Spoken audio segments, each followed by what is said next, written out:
संशयित मृतदेह आढळल्याने मुक्ताईनगर पोलिसांचे हाय अलर्ट.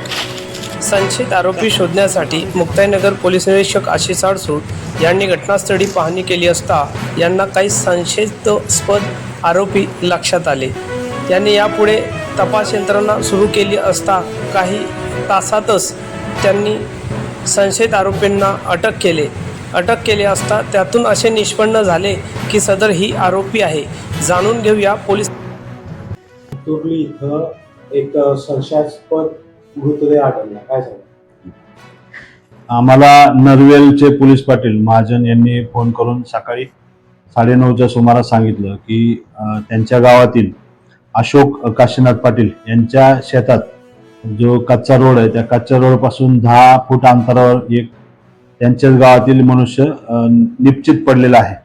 त्या अनुषंगाने आम्ही आंतुर्ली ओपीचे आमचे पोलीस हवालदार भोई यांना त्या ठिकाणी पाठवलं. त्यांनी पाठवल्यानंतर त्यांनी घटनास्थळ पाहिलं आणि सांगितलं की साहेब इकडे तो मनुष्य पडलेला आहे, त्याच्या डोक्याला मागच्या बाजूला एक जखम आहे आणि त्याचे पाय हा खरचटून त्याचे नख वगैरे निघून गेलेले आहेत. बॉडी जी आहे ती संशयास्पद मृत्यूच्या याच्यात असल्याने तात्काळ आम्ही तिथे गेलो. माननीय SDPO साहेब बारबोले साहेब यांनी घटनास्थळाला व्हिजिट केली. व्हिजिट केल्यानंतर असं लक्षात आलं की त्याच्या पाठीमागे खरचटल्याच्या आणि डोक्याला एकच जखम आहे आणि त्याचे पाय हा घासून झिजून त्याचे नख वगैरे गेल्याचे दिसून येते. एकूण शरीराची परिस्थिती पाहिल्या असता तो अपघाताचा प्रकार वाटत होता, परंतु तिथे अपघात होण्यासारखं कुठलाही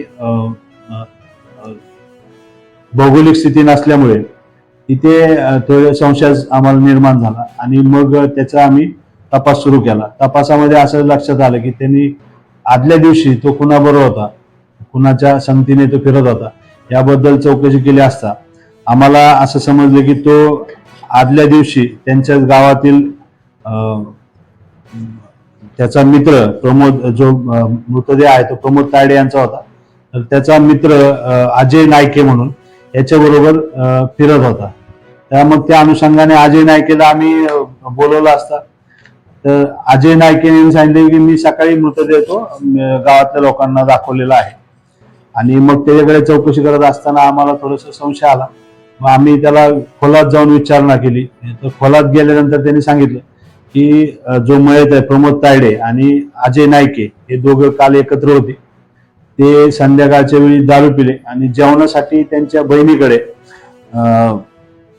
पातोंडी, सुंदर पातोंडी मार्गे पुढील त्यांच्या बहिणीचं गाव आहे नाचनखेडा म्हणून, बुरहानपूर जिल्ह्यामध्ये मध्य प्रदेशच्या. तर त्या नाचनखेड्याला रात्रीच्या जेवणासाठी हे जात असताना पातोंडीच्या समोर जिथे नवीन रस्त्याचं काम चालू आहे तिथे जुना रस्ता आणि नवीन रस्त्याच्या दरम्यान एक खटकी तयार झालेली आहे. त्या खटकीवरून गाडी उडाल्यामुळे तो मागे बसलेला जो प्रमोद तायडे आहे तो वरून खाली पडला आणि त्याच्या मागे डोक्याला मार लागला आणि त्याच दरम्यान तो पाठीवर घासला गेला.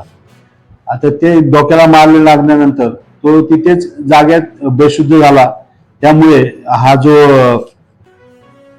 अजय नायके आहे हा घाबरून गेला. अजय नायकेने तो जो मयत झालेला किंवा बेशुद्ध अवस्थेत असलेला प्रमोद तायडे आहे याला घाबरून तिथे शेजारी रोडच्या बाजूला केलं. त्यांनी त्याच्या भाऊला घेऊन आला आणि त्या दोघांनी मिळून ते प्रेत त्यांच्या गावाच्या बाजूला म्हणजे नरवेलच्या दिशेने घेऊन आले आणि त्यांनी त्या शेतात टाकून दिलं. यांचा संशय येऊ नये म्हणून त्यांनी परत गावातून अजय नायके यांनी ती प्रेत किंवा त्या प्रेताची विटंबना होऊ नये म्हणून ते गावातल्या लोकांना आणून ते प्रेत दाखवून दिलं की ते असा तो पडलेला आहे. त्याच्या या पूर्ण कबुली जबाबामध्ये ज्यावेळेस त्यांनी ते आमच्याकडे कबूल केलं त्याप्रमाणे आम्ही घटनास्थळाची पाहणी केली. घटनास्थळावरचे जे एव्हिडन्स आहेत ते आणि अजय नायके यांनी सांगितलेली हकीकत ही मॅच झाली, हे सुसंगत आढळली. त्याच्या सुसंगती आढळल्यामुळे आणि ही संबंधित जे चौकशी आहे त्यावेळी मयत जो प्रमोद तायडे आहे त्याचे नातेवाईक ईश्वर तायडे आणि पत्नी यांच्या समक्ष ही चौकशी झाली. त्यानंतर त्या ईश्वर तायडे यांच्या फिर्यादीनुसार आम्ही कुठले कलम दाखल करण्यात आलेले सर? यामध्ये जे फिर्यादी आहेत आपले ईश्वर भगवान तायडे यांच्या तक्रारीवरून गुन्हा दाखल करण्यात आलेला आहे. यामध्ये भारतीय न्याय संहितेचे कलम 105, 238 आणि 3(5) संबंध या कलमान्वये गुन्हा दाखल करण्यात आलेला आहे. आमचे ताब्यात आहेत, त्यांना अटक करण्यात आलेली आहे.